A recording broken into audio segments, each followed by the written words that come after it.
Tu hermana necesita tranquilidad esta noche, Lila. Cancelamos tu cumpleaños. Mi mamá lo dijo con la misma calma con la que habría cancelado una cita con el dentista. No mi cumpleaños número 18. No la única noche que había esperado durante años. Me quedé ahí, entre las decoraciones del patio trasero, a medio encender, todavía moviéndose con la brisa cálida de Hermosillo, Sonora, las galletas con chispas de chocolate enfriándose sobre la mesa que yo misma había preparado. No grité, no lloré. Solo soplé las velas apagadas, una por una, y sentí que algo dentro de mí se acomodaba en silencio. Algo agudo, definitivo. Ellos pensaron que mi silencio significaba rendición. Nunca imaginaron que era el inicio de todo lo que se desharía después. Me llamo Lila, y si hubieras conocido a mi familia desde afuera, quizá habrías pensado que éramos de esas casas tranquilas y estables que la gente envidia, de las que tienen arbustos bien recortados, luces cálidas en la entrada y fotos de vacaciones enmarcadas a lo largo del pasillo. Y en cierto modo, esa ilusión era el objetivo. Mis padres se esforzaban para que todo se viera perfecto, por lo menos donde los demás pudieran mirar. Por dentro, sin embargo, aprendí desde temprano que la perfección tenía un precio, y casi siempre era yo quien lo pagaba. Crecer junto a Miranda significó aprender a hacerme a un lado, incluso antes de entender lo que eso realmente significaba. Ella era 5 años mayor, más ruidosa y, según mi mamá, más sensible. Sensible era siempre la palabra. Sensible cuando no le gustaba el color de su cuarto. Sensible cuando se negaba a comer lo mismo que todos. Sensible cuando azotaba puertas con tanta fuerza que las paredes temblaban.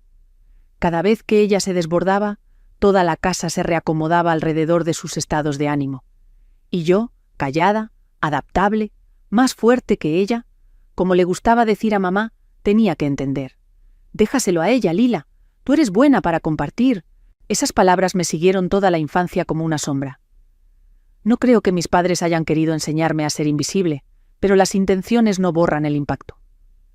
Miranda recibía la ropa nueva.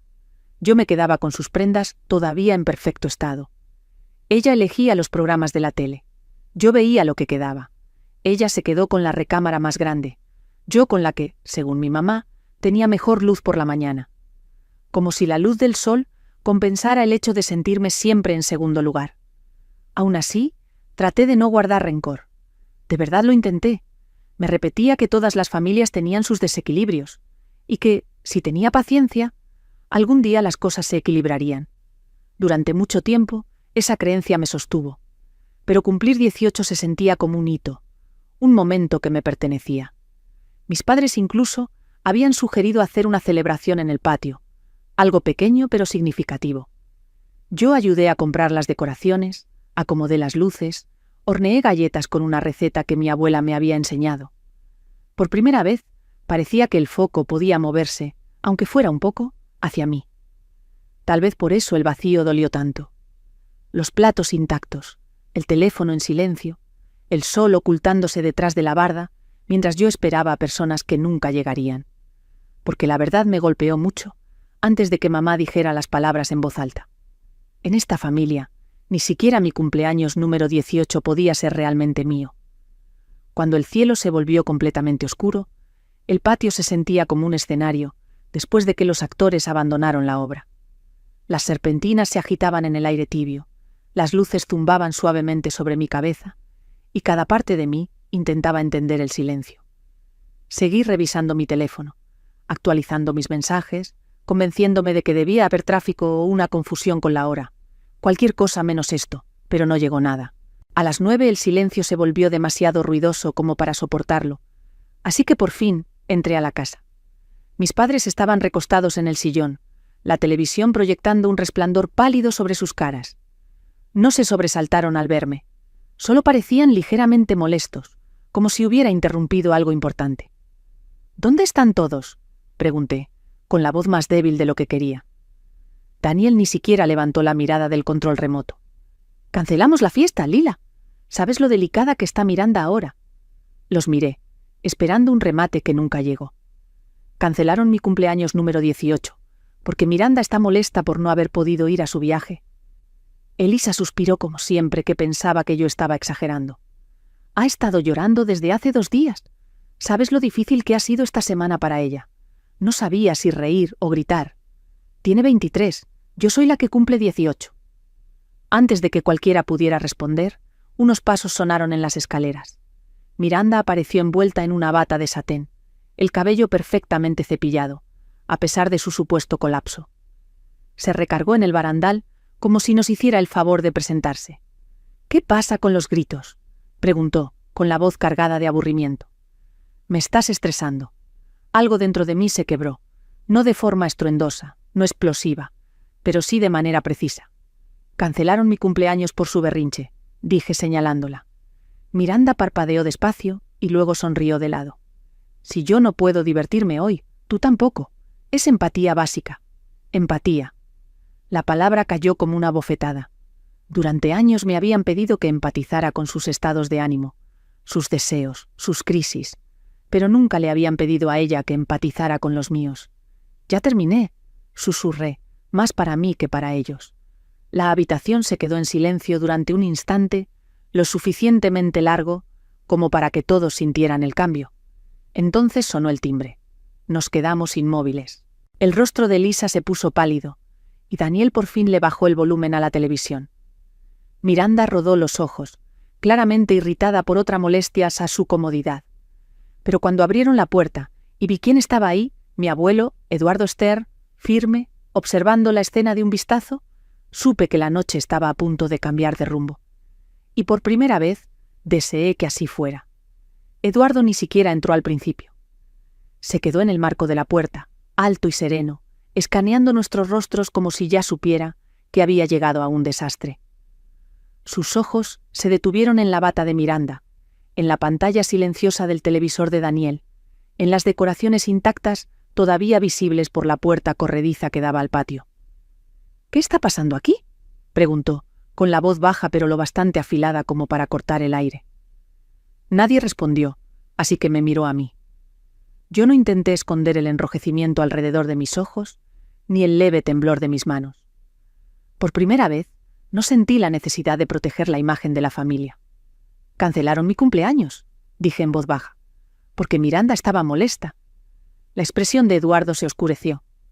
No fue dramática ni ruidosa, solo un apretón en la mandíbula que significaba más que cualquier grito. Entonces sí entró, cerrando la puerta con un clic controlado. «¿Es cierto?», le preguntó a Daniel. Mi papá tragó saliva. «¿Es complicado?». «No es complicado», dije. «Le mintieron a todos. Les dijeron que yo estaba enferma para que nadie viniera». Elisa se estremeció. Miranda resopló. Eduardo los miró otra vez. «Cancelaron su cumpleaños número 18 por un berrinche». Miranda se irguió. «No fue un berrinche. Arruinaron mi viaje. Estaba abrumada». Eduardo la observó con un silencio de esos que hacen que la gente se encoja. «Tienes 23», dijo con frialdad. «Y ella tiene 18». Luego miró a mis padres. ¿Y aún así le dieron gusto? La habitación estaba tan callada que podía escuchar el sonido del ventilador del techo. Daniel por fin cedió. «Eduardo, no entiendes lo sensible que es. Solo intentábamos evitar un problema mayor». Eduardo soltó el aire, despacio, con un tono de decepción. «He apoyado a esta familia durante años», dijo, con voz pareja pero firme, y pensé que los estaba ayudando a criar a 2 hijas con justicia y dignidad, pero lo que estoy viendo esta noche no es dignidad. Elisa abrió los ojos, sorprendida. «Tú nos has apoyado, Eduardo, por favor». Él la interrumpió levantando una mano. Luego se volvió hacia mí, y su voz se suavizó, de una forma en la que nunca lo había hecho con nadie más en esa casa. «Lila, ¿quieres irte conmigo?». La pregunta me golpeó más hondo de lo que esperaba, no porque no supiera la respuesta, sino porque nadie me había dado una opción antes. «Sí», respondí, sin gritar, sin temblar, solo segura. Lo vi entonces, el momento en que algo se resquebrajó detrás de los ojos de Elisa. No era miedo a perderme a mí, era miedo a lo que mi partida significaba para ellos. Eduardo asintió una sola vez. «Ve a hacer tu maleta, hija». Y por primera vez en 18 años, subí las escaleras sin voltear atrás. Empaqué más rápido que nunca en mi vida, no porque temiera que alguien me detuviera, sino porque, por primera vez, el peso en mi pecho empezaba a levantarse. Cada playera doblada, cada libro que metía en la mochila, cada clic silencioso de un cierre, se sentía como recuperar algo que ni siquiera sabía que había perdido. Mi cuarto siempre se había sentido temporal, como un lugar prestado, no un espacio propio. Pero ahora, al salir de ahí con todo lo que era mío, entendí por fin por qué. Cuando bajé con la maleta, el aire era tan denso que parecía que podía tocarse. Elisa estaba junto a la barra de la cocina, con los brazos cruzados y el rostro oscilando entre la incredulidad y el agravio. Daniel se quedaba detrás del sillón con expresión impotente. Miranda estaba sentada en el último escalón, las piernas cruzadas, mirando sus uñas como si toda la noche fuera una molestia. Eduardo estaba junto a la puerta principal, esperándome como si lo hubiera hecho toda la vida. ¿Lista?, preguntó. Asentí, pero antes de poder salir, Elisa dio un paso al frente. Lila, cariño, no seas impulsiva. Tu hermana no quería hacerte daño. Podemos arreglar esto, podemos planear otra celebración. Cancelaron la que ya tenía, dije sin elevar la voz. Y ni siquiera me lo dijeron. ¿Fue un malentendido?, añadió Daniel. No, respondí. Fue un patrón. Eso lo calló. Miranda soltó un suspiro dramático. ¡Ay, por Dios, Lila! Deja de actuar como mártir. Solo fue un cumpleaños. La gente cancela cosas todo el tiempo. Me volví hacia ella despacio. Tienes razón, la gente cancela cosas. Pero solo en esta casa, una hija tiene que desaparecer para que la otra se sienta bien. Ella volvió a poner los ojos en blanco. ¡Qué exagerada eres! Eduardo dio un paso hacia adelante. Suficiente. Todos se detuvieron. No levantó la voz. No estaba furioso. Pero la autoridad en su tono reorganizó la habitación. Lo diré una sola vez, les dijo a mis padres. Han tratado a Lila como una idea secundaria durante años, y esta noche lo confirmó. Yo no voy a seguir participando en eso.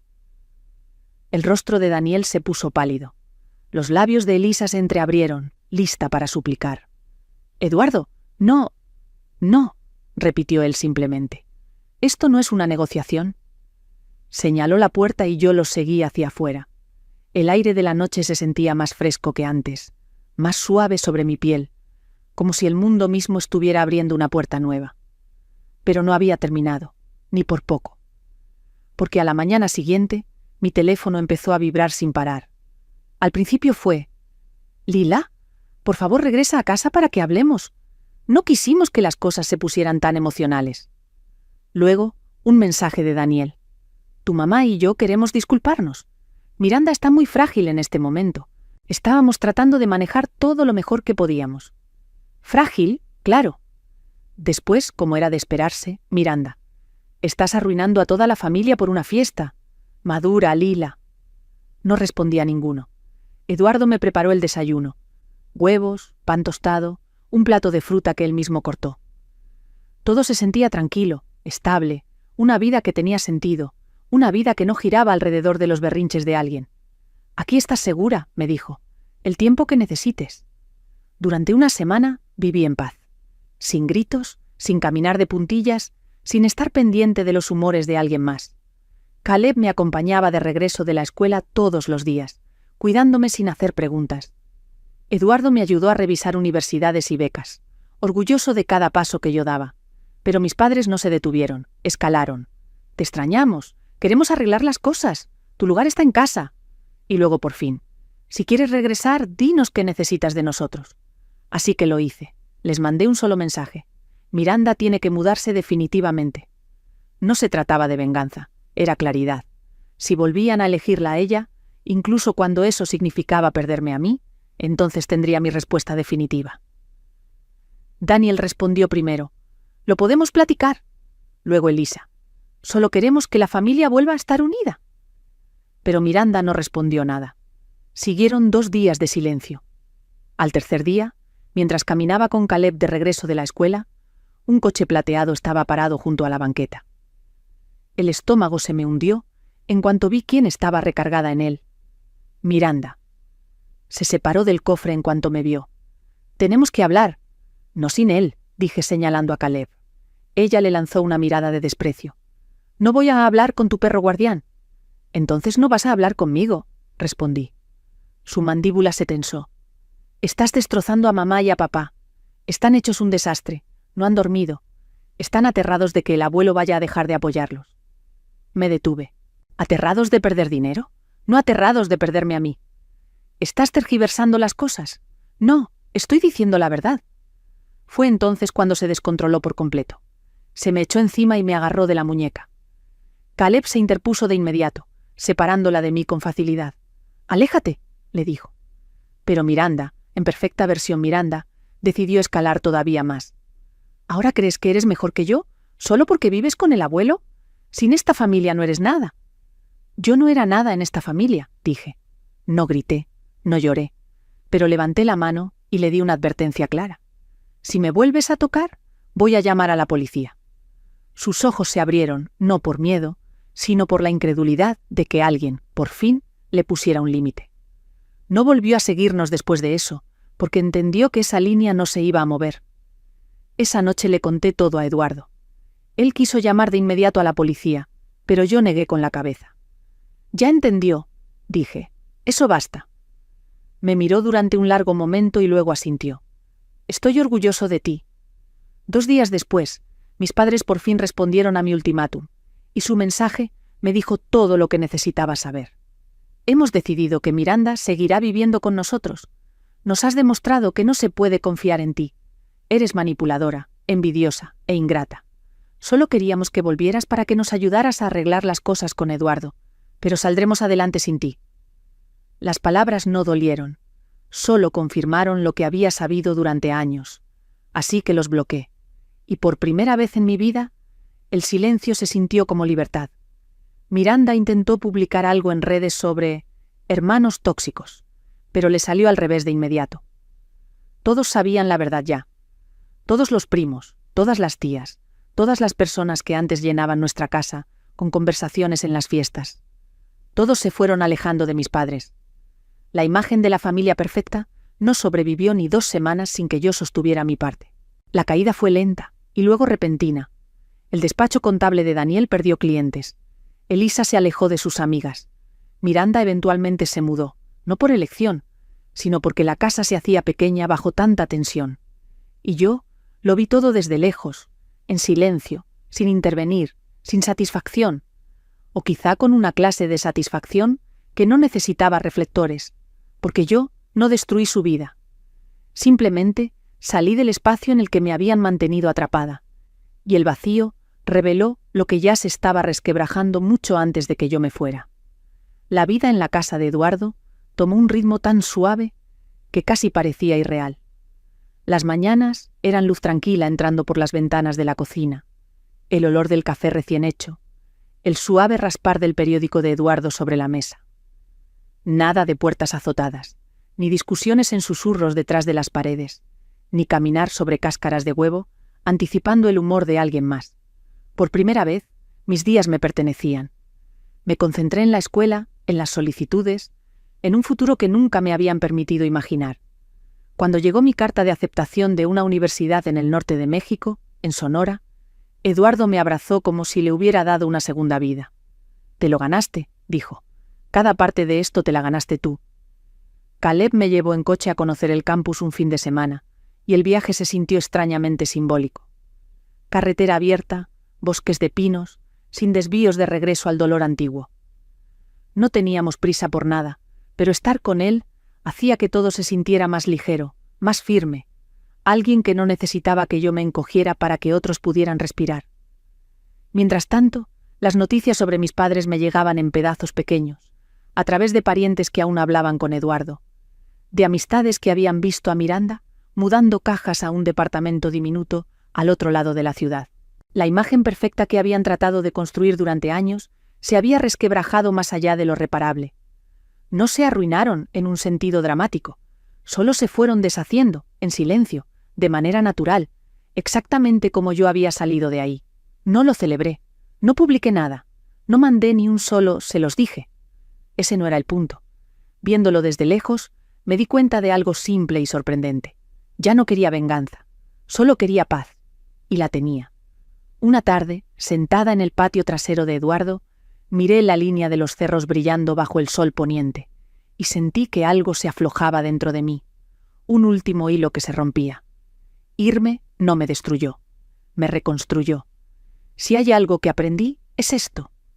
A veces, la decisión más ruidosa que tomarás en tu vida es irte.